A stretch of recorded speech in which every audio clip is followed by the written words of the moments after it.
रघुपति राघव राजा राम पतित पावन सीताराम। रघुपति राघव राजा राम पतित पावन सीताराम।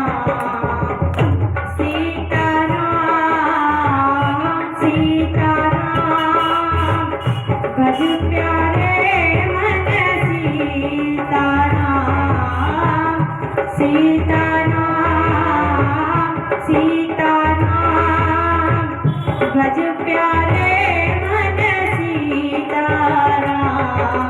रघुपति राघव राजा राम पतित पावन सीताराम।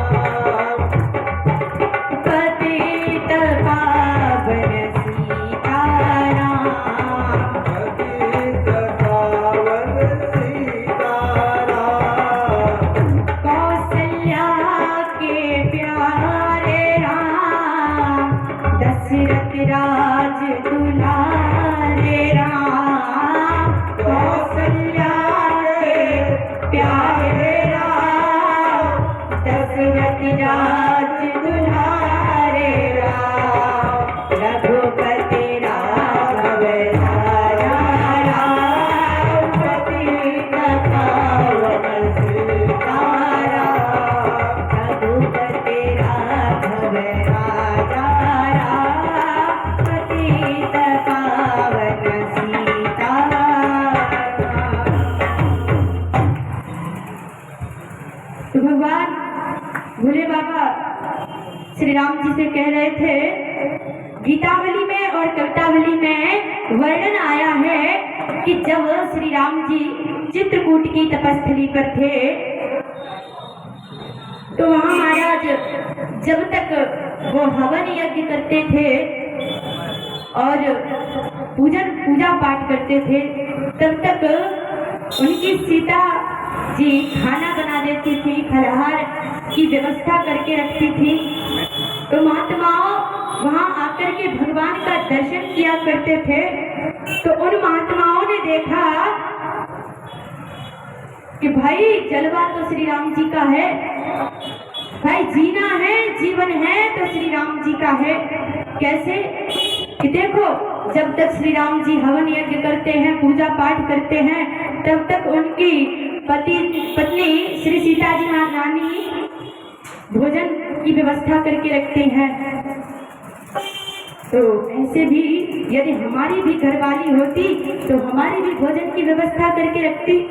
महात्माओं का विचार आया तो एक महात्मा बोले, महात्माओं के जो विचार थे वो बदल गए भाई सीता माता को देख करके कि भाई ऐसी तो हमारी घरवाली भी होनी चाहिए कि जब तक हम हवन पूजा पाठ करें तब तक हमारे लिए महाराज भोजन की व्यवस्था हो जाए। तो सभी महात्माओं के मन में विचार बना। विचार कैसा? जब तक एक महात्मा बोले, अरे हम तो 70 साल के हैं, हमें कौन अपनी कन्या दे देगा, हमसे कौन विवाह करेगा। तब तक 2-3 महात्मा बोले, अरे हमने सुना है कि जब ये जनकपुर जा रहे थे तो इन्होंने एक पत्थर की शिला पर हाथ लगाया, पैर लगाया और वो नारी बन गई। अच्छा, ऐसा भी जादू है इनके पैर के अंगूठे में? बोले हाँ, पैर की रज में इनके जादू है। तो उन्होंने क्या किया, देखो हमें कन्या तो बढ़ने से रही, तो पत्थर की शिलाओं में नारी की आकृति बनाने लगे। बोले हमारी घरवाली की आंखें ऐसी होंगी, हमारी घरवाली की नाक ऐसी होगी। समस्त साधु जितने भी थे चित्रकूट में वो सारे के सारे पूजा पाठ को छोड़ करके भाई नारी की व्यवस्था करने लगे कि जब श्री राम जी आएंगे तो हम उनसे इनमें पत्थरों में चरण छुआ देंगे तो हमारी भी एक महाराज अपनी घरवाली हो जाएगी। पूजा पाठ छोड़ दिया, पूजा पाठ त्याग दिया और महाराज नारी पत्थरों पर नारी की आकृति बनाने लगे। चित्रकूट से राम जी निकल गए। जब तक एक घटना घट गई, चित्रकूट से राम जी निकल करके पंचवटी पर पहुंच गए और पंचवटी पर जाकर के उन्होंने देख लिया कि भाई साधुओं के मन में तो कोई और ही विचार बन गया। अब इन्हें कैसे समझाएं, क्या करें। आए थे घर से पूजा पाठ करने के लिए, लेकिन देखो इनकी मनोभावना कैसी बन गई।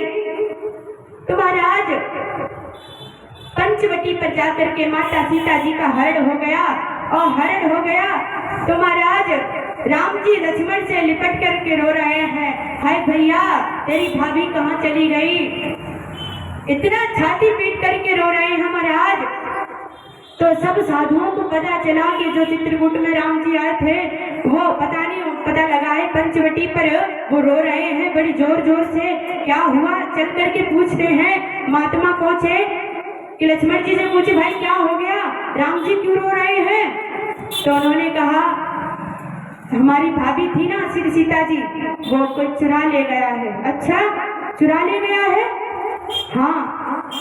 अरे महात्माओं के मन में विचार आया, अरे तुम्हारे पास धनुष बाण थे, तुम जवान नव युवक थे, तुम अपनी घरवाली की रक्षा नहीं कर पाए और फिर जब नारी खो जाती है तो ऐसे भी रोना पड़ता है।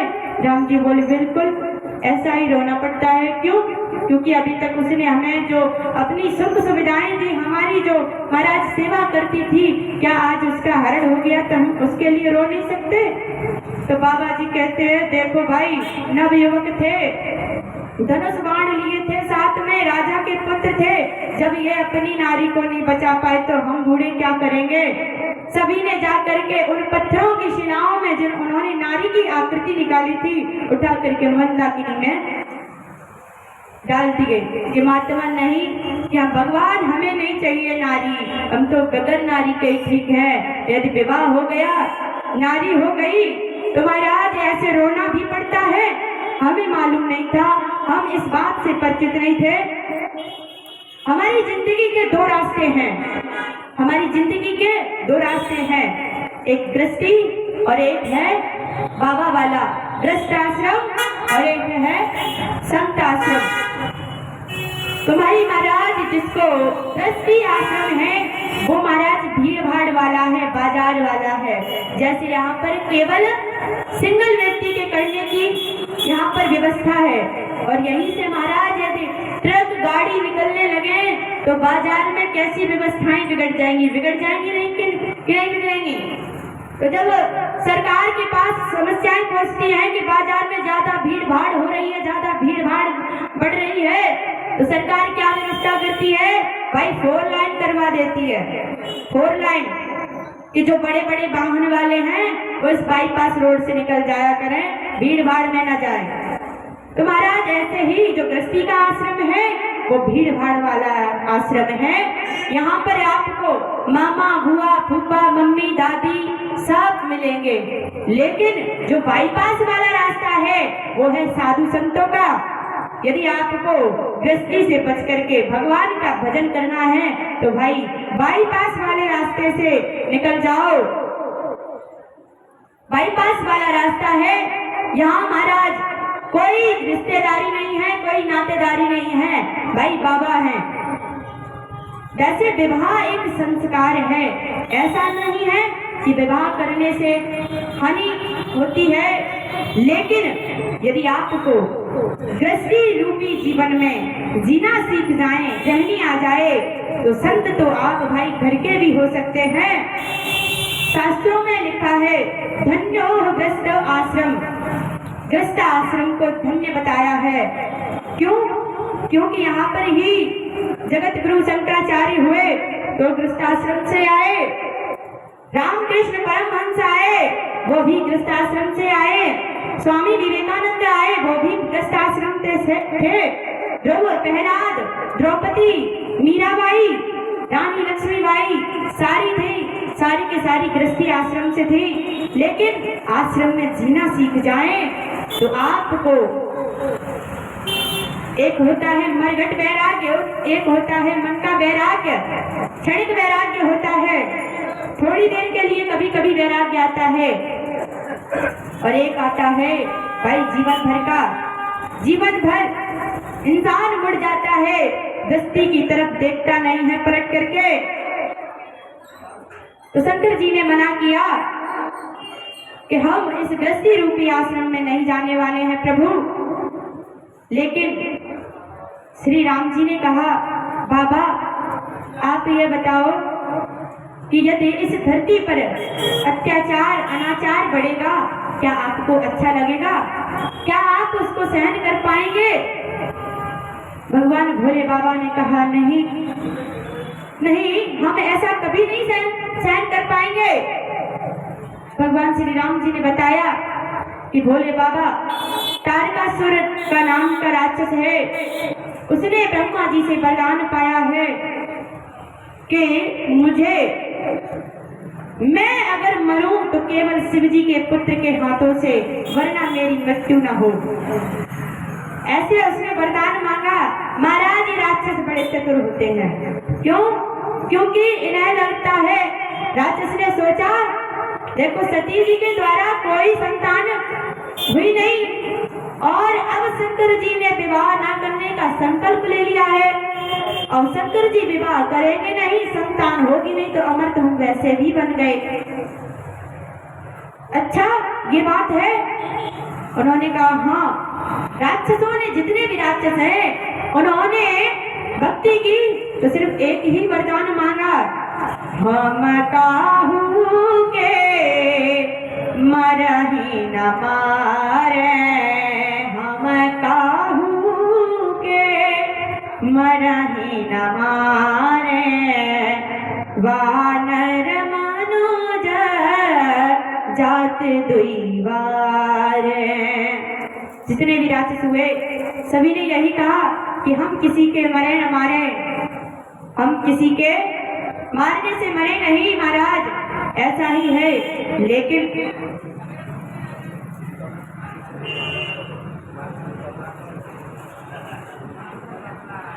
हम किसी के मरे न मारे, ऐसा कहा उन्होंने। और लेकिन सत्य तो है, इस संसार में आया है सो जाएगा, आया है सो जाएगा, राजा रंग फकीर और कोई सिंहासन चढ़ चला को बंधे जात जंजीर। लेकिन राक्षसों ने घोर तपस्या की, लेकिन वरदान क्या मांगते हैं कि हम किसी के मरे न मारे।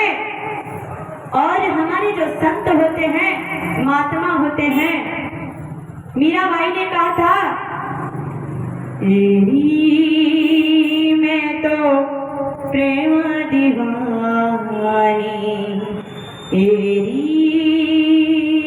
मैं तो प्रेम दीवानी, मेरा दर्द न जाने कोई, तेरी मैं तो प्रेम दीवानी।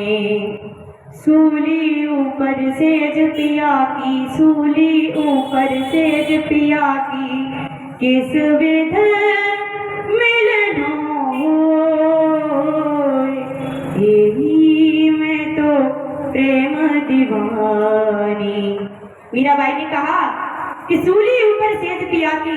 संत लोग कहते हैं कि मरना भले ही पड़े, जान भले ही लेनी पड़े, लेकिन परम पिता से, परम पिया से, परम पति परमेश्वर से मिलना हो जाए।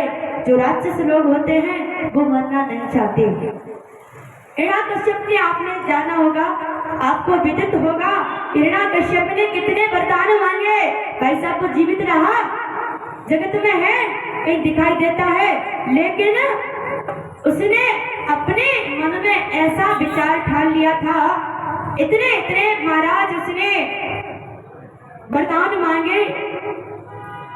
उसने सोचा कि मैं शायद अमर ही हो जाऊंगा। क्यों? क्योंकि वर्ष में 12 महीना होते हैं, भगवान 13वां महीना कहाँ से लेकर के आएंगे। लेकिन फिर भी मेरे प्रभु ने वो कृत्य किया, वो कार्य किया, क्योंकि आया है उसे जाना पड़ेगा। रहता था सुखी सदैव बना, उसे आखिर उसे आखिर में दुख पाना पड़ा। पछताया नहीं जो जग में कभी, पछताया नहीं जो कभी जग में, उसे अंत समय पछताना पड़ा। कोई बाग में फूल ऐसा ना खिला जिसे खिल के फिर मुरझाना पड़ा। विधि का है अटल विधान यही, जिसे आना पड़ा उसे जाना पड़ा। जो आया है उसे जाना तो पड़ेगा। यही एक जीवन का अटल सत्य है। हम बाकी कल नहीं जानते कि कल कब आएगा, आएगा या नहीं आएगा, लेकिन इतना जरूर जानते हैं कि हमारी मृत्यु एक दिन निश्चित आएगी। इतना हम अवश्य जानते हैं। व्यक्ति इतना जानता है कि हमारी मृत्यु निश्चित है, लेकिन फिर भी वो माया के रूपी जाल में ऐसा जकड़ा रहता है, ऐसा फंसा हुआ रहता है कि प्रभु को भजना ही भूल जाता है। हिरण्यकश्यप का वध हो गया। मैं निवेदन ये करने जा रही थी कि यहाँ तक तारकासुर ने ऐसे वरदान को मांगा कि उसे अमर होना था, लेकिन कभी किसी का मनचाही बात बनती नहीं है। भगवान श्री राम जी ने कहा, बाबा अगर तारकासुर का वध करना है, भक्ति का धरती पे से अनाचार को खत्म करना है, तो आपको विवाह करना जरूर पड़ेगा। राक्षसों का विनाश होना जरूरी है। राक्षस जीवित रहेंगे तो धर्म चला जाएगा। आप यदि आप अपने मन से विचार करके बता दो कि धरती पर अत्याचार ठीक रहेगा या धर्म। अब आप मन में अपना सोच विचार करके हमें उत्तर दो। धर्म की रक्षा के लिए शिव जी कहते हैं कि यदि मेरा संकल्प धर्म की रक्षा के लिए टूटता है तो भले ही टूट जाए, लेकिन सिरधर आयसु करिय तुम्हारा, सिरधर आयसु करिय तुम्हारा, परम धर्म यह नाथ हमारा, परम धर्म यह नाथ हमारा। अब मैं आपको सीधे बिना किसी भूमिका के कैलाश पर्वत पे ले चलते हूँ, क्योंकि महाराज भगवान शिव शंकर का जब तक विवाह नहीं होगा तब तक इस तारकासुर नामक राक्षस का वध नहीं होगा, और वध नहीं होगा तब तक भगवान श्री राम जी का जन्म नहीं होगा। और भगवान भोले बाबा विवाह के लिए मान गए कि अब कैलाश पर्वत की ओर चल रहे हैं। सभी देव प्रसन्न हैं, प्रसन्नता का कारोबार नहीं है। क्यों? क्योंकि अब भगवान भोले बाबा की जो बारात करने को मिलेगी, सभी देव प्रसन्नता है। विवाह का वर्णन यहाँ पर विद्वानों द्वारा हो चुका है, इसलिए मैं आपको इससे आगे की कथा सुनाती हूँ। महारानी मैना शंकर जी का विवाह हो गया। शंकर जी ने जाकर के हिमाचल जी से निवेदन किया कि राजा जी अब देवी श्री पार्वती जी को विदाई कर दो। क्यों? क्योंकि अब ये जो देवता आए हैं ना हमारी बारात में, अब ये जाकर के अपने अपने कार्यों में निपुण होना चाहते हैं, अपने अपने कार्यों में व्यस्त होना चाहते हैं। इनको भी अपने कार्य करने पड़ते हैं। महारानी मैना के पास सूचना भिजवाई गई रनिवास में कि देवी पार्वती जी को तैयार करो और ससुराल भेजने की व्यवस्था करो। महारानी मैना है पार्वती को तैयार कर रही हैं, सीख दे रही हैं। भगवान भोले बाबा कैलाश की ओर जाना चाहते हैं। बेटी आप तैयार हो जाओ। बेटी यदि विवाह के योग्य होती है तो उसे सबसे पहले पिता को सूचना कौन देता है? माताएं देती हैं। माताएं कहती हैं कि आप अपने महाराज धंधे कार्य में लगे रहोगे, आपको ये पता नहीं कि अपनी बेटी के साथ जो बेटी सहेलियां थी उनमें से 2-4 की शादी हो गई है। आप भी अपनी बेटी का घर ढूंढ लो, वर ढूंढ लो। महाराज ये ज्ञात कराने वाली तो देवियां होती हैं, माताएं होती हैं। पिता को कभी ऐसा नहीं लगता कि मेरी बेटी अब विवाह के योग्य हो गई है, मेरी बेटी कब बड़ी हो गई, पिता को पता ही नहीं चलता। ये सूचनाएं तो माताएं देती हैं। और महाराज आपको पता होगा, जब एक बेटी का पिता बेटी की विदाई करता है, घर ढूंढता है, पर ढूंढता है, सब कार्य करता है, लेकिन जब विदाई का समय आता है तो पिता गायब होने लग जाता है। पिता के हृदय में इतनी कोमलता आ जाती है तो वो अपनी बेटी का सामना नहीं कर पाता। उस वक्त अपना मुंह छुपाए रहता है, कहीं बेटी को मेरे मुंह की उदासी ना दिख जाए। यदि मेरे मुंह की उदासी बेटी को दिख जाएगी तो बेटी रो देगी, और यदि बेटी रो देगी तो मुझे कैसा दर्द होगा कि मैंने 18-20 साल तक अपनी बेटी का लालन पालन किया, आज मैं सदा सदा के लिए उसे पराया कर रहा हूँ। मैं अपने अनुभव की बात बता रही हूँ। कई पिता तो ऐसे होते हैं, बेटी की विदाई करके महाराज घर के किसी कोने में मुंह दे करके रोने लगते हैं, जी भर कर रोते हैं कि जिस बेटी को मैंने 18 साल तक पाला था, आज मैंने उसे सदा के लिए महाराज पराया कर दिया।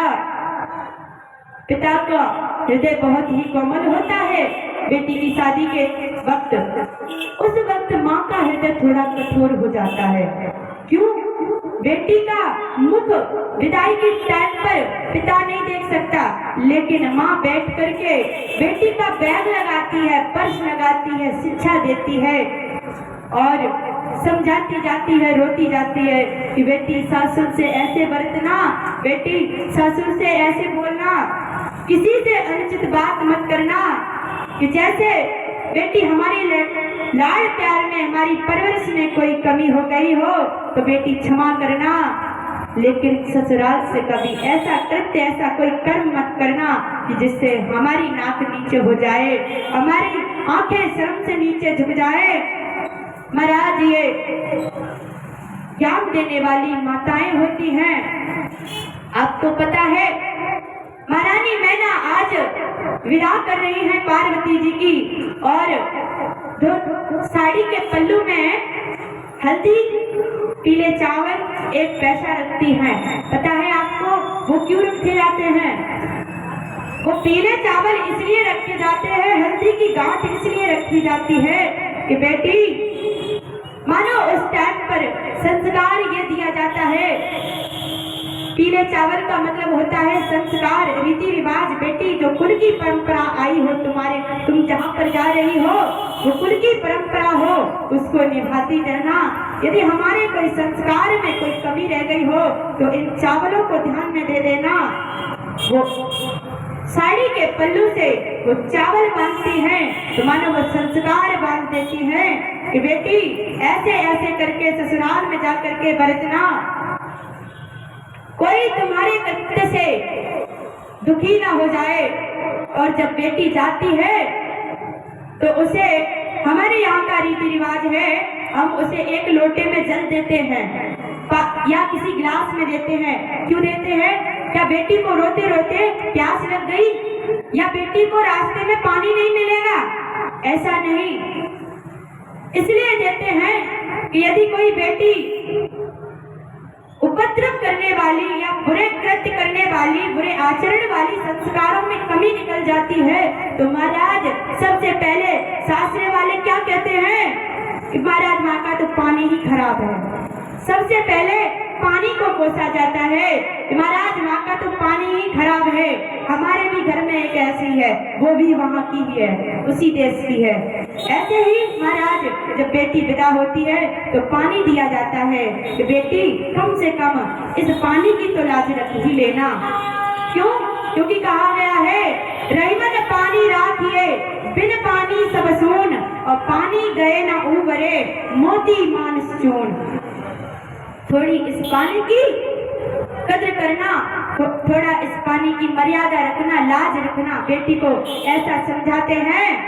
आज महारानी पार्वती जी ने पार्वती जी का बैग लगाया है, महाराज सब व्यवस्थाएं कर दी हैं, दासी दास दे दिए, सामान दे दिया, दहेज दे दिया।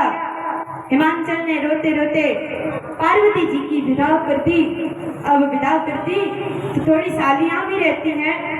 अब सालियां कहती हैं कि जीजा जी आप तो आए थे इस बूढ़े बैल पर बैठ करके, लेकिन हमारी सुकुमारी हमारी रानी पार्वती जी को कहाँ पर बैठा के ले जाओगे? तो बोलते हैं शिवशंकर जी कि आजा, तुम्हारी हम जहाँ पर बैठेंगे वहीं तुम्हारी रानी बैठेगी, पार्वती जी बैठेंगी। हम बैल पर बैठ करके आए थे, बैल पर ही इनको बैठा करके ले जाएंगे। तो शालियां कहती है कि बैल तो आपका बूढ़ा है और हमारी पार्वती जी इस बूढ़े बैल पर बैठ करके जाएंगी, कहीं आपका बैल बैठ गया तो? शंकर जी कहते हैं कि देवियों ये बैल बूढ़ा भले ही है, लेकिन ये बैल है क्या? ये बैल धर्म है, और धर्म पर तो चाहे पूरा हिमाचल आपका बैठ जाए फिर भी धर्म बैठने वाला नहीं है। महाराज धर्म की तो जय होती है, धर्म की तो हमेशा जय होती है। धर्म कभी बैठता नहीं है, बैठता है तो अधर्म बैठता है। अधर्म का एक दिन नाश हो जाता है। पार्वती जी को लेकर के शिवशंकर जी कैलाश पर्वत की ओर जा रहे हैं, लेकिन अन्य ग्रंथों में वर्णन आता है कि पार्वती को लेकर के शंकर जी जब जा रहे हैं तो शमशान में जाकर के ठहर गए। शमशान में जाकर के ठहर गए तो माता पार्वती जी कहती हैं कि अभी तक हमारे शादी का जोड़ा है, और पार्वती जी मन में विचार कर रही है शायद हमारी ससुराल का रीति रिवाज होगा, क्योंकि माता ने कहा है कि सदा करेऊ शंकर पद पूजा, नारी धर्म पति देव न दूजा। नारी के लिए धर्म है, सबसे बड़ा धर्म क्या है? पति के चरणों की पूजा, पति को ही परमेश्वर मानो। तुम्हें कुछ नहीं कह सकती, शायद हमारे यहाँ की रीति रिवाज हो, सबसे पहले नई बहू को ला करके मरघट पर रखा जाता हो। सुबह से शाम हो गई महाराज, पार्वती कुछ बोल नहीं पा रही हैं, और जब शाम हो गई तो पार्वती जी संकोच बस कहने जा रही हैं शिवशंकर जी से, कहा कि स्वामी यहाँ पर कितनी देर और ठहरना पड़ेगा?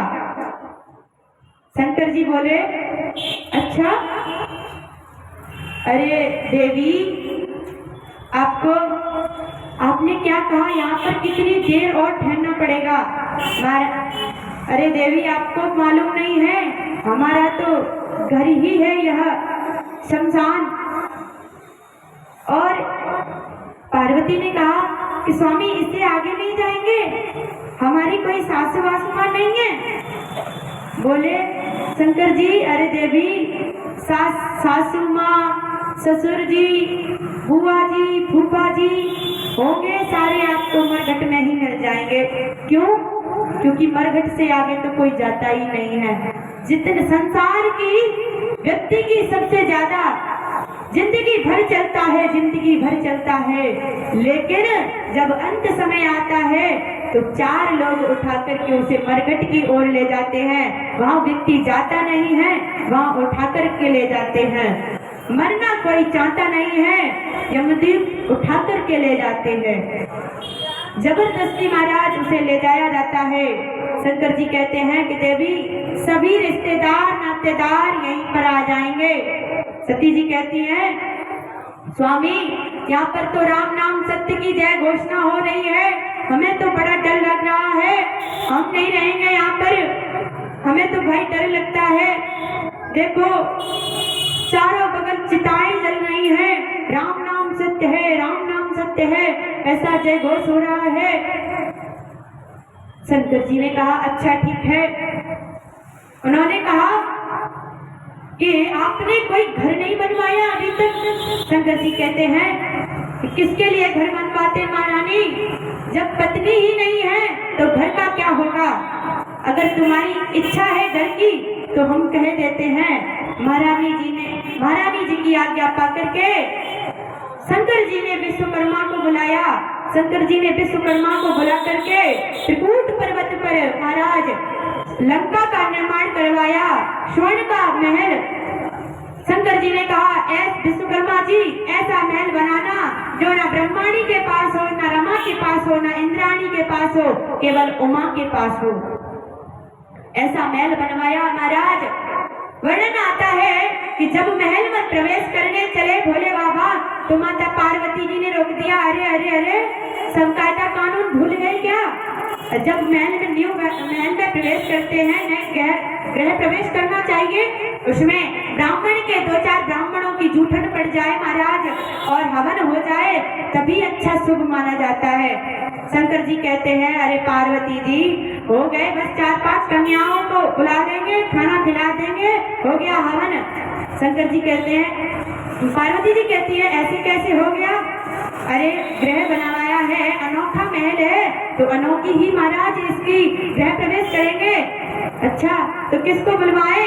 महाराज विश्वा को बुलवाया, संत विश्वा को बुलवाया जो रावण के पिता थे।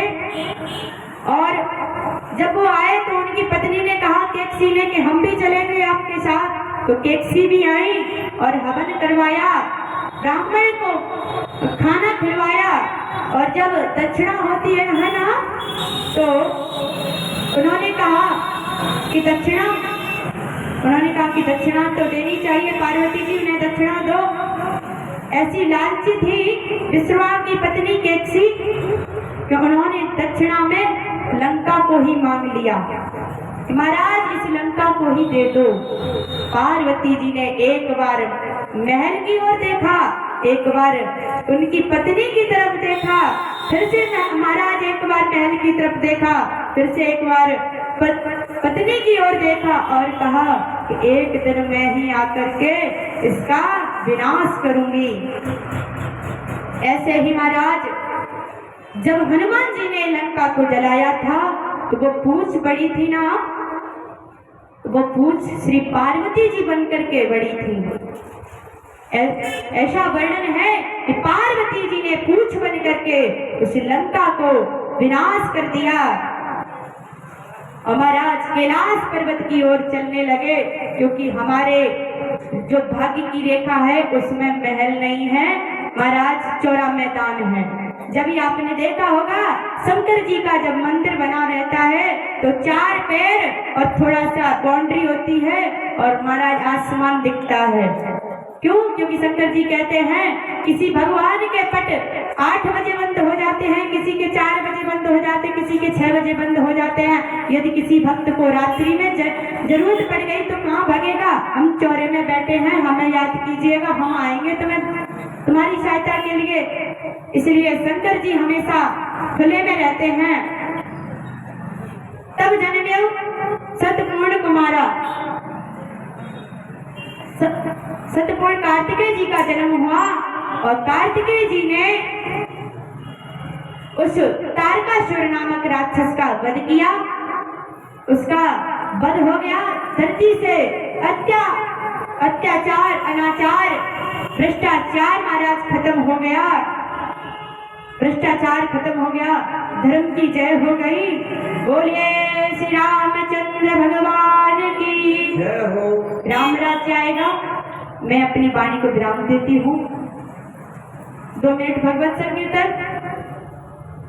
श्री राम सीताराम, सीताराम राम राम, सीताराम राम राम, सीताराम राम राम, राधे श्याम श्याम श्याम, सीता राम राम राम राधे श्याम श्याम श्याम सीता राम राम राम सीता राम राम राम राधे श्याम श्याम श्याम सीता राम राम राम राधे श्याम श्याम श्याम सीता राम राम राम राधे श्याम श्याम श्याम सीता राम राम राम राधे श्याम श्याम श्याम सीता राम राम राम राधे श्याम श्याम श्याम सीता राम राम राम राधे श्याम श्याम श्याम सीता राम राम राम राधे श्याम श्याम श्याम सीता राम राम राम राधे श्याम श्याम श्याम सीता राम राम राम राधे श्याम श्याम श्याम सीता राम राम राम राधे श्याम श्याम श्याम सीता राम सीता राम सीता राम सीता राम सीता राम सीता राम सीता राम सीता राम सीता राम राम राम राधे श्याम श्याम श्याम सीता राम राम राम राधे श्याम श्याम श्याम बोलिए ध्यानाथ सरकार